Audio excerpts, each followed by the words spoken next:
mattress has a pretty dirty job if you think about it. You're sleeping and you're sweating and you're shedding dead skin cells. Now what ends up happening is all of that just gets absorbed into the abyss that is your mattress. And over time, it smells, it sags, and it's kind of disgusting. So we need to make sure that we're taking really good care of our mattress. And in this video, that's exactly what I'm gonna do. Oh, and if you wanna know how much your body actually sweats every night directly into your mattress, it's an entire cup of water.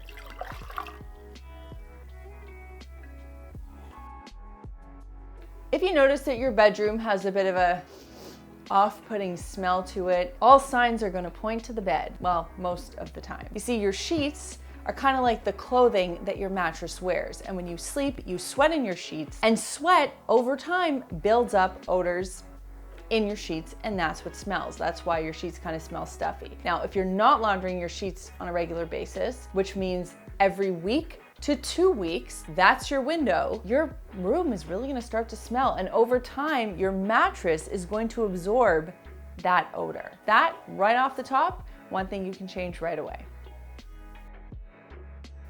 After stripping your bed and throwing your sheets in the wash, rather than just remaking your bed immediately with a new set of sheets, open the windows, weather permitting, and let your mattress breathe. It needs time to just air out, kind of like a fine wine. Let it do its thing. Because all of the time that your mattress is made up, it doesn't have the opportunity for air to circulate and to naturally freshen it up. But when your window is open and the fresh air is blowing in, it actually makes a big difference in helping to deodorize and refresh your mattress.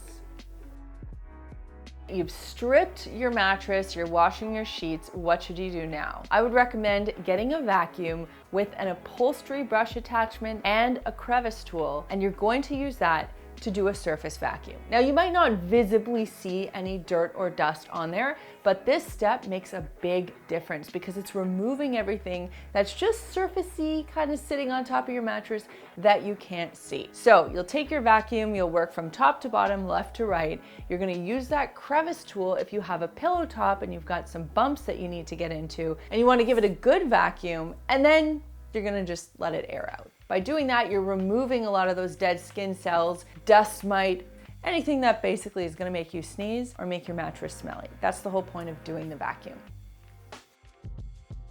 Baking soda is pretty amazing at absorbing odors. And the way that I like to do it to get a nice, consistent sprinkle is to sift it on. Once that's done, you're gonna let it sit for 30 minutes, and then you're gonna vacuum it up using a shop vac, not your $1,000 brand new vacuum, because baking soda over time can actually affect the quality of the motor. So you wanna make sure that you're using a vacuum that can handle a fine powder like baking soda. Now, there are some other articles that are out there talking about adding vinegar and water to a spray bottle in equal parts and spritzing that on your mattress and letting it air dry.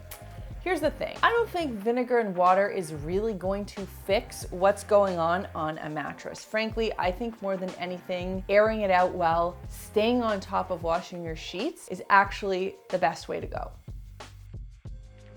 Now, this might sound like a bit of an unhappy story, but there is a plot twist that can make this all a happy ending. Quite simply, use a mattress protector. Whether it's just one that looks like an extra fitted sheet that goes right on top of your mattress before you actually put your fitted sheet on, or you get a fully enclosed mattress protector, either way, it's a moisture-proof barrier between everything and your mattress. It just keeps it in much better shape. It prevents odors, it prevents moisture issues. It's a very small price to pay for a lot of insurance. So if you don't already have a mattress protector, do all the cleaning that we talked about and then throw one on, and don't sweat it.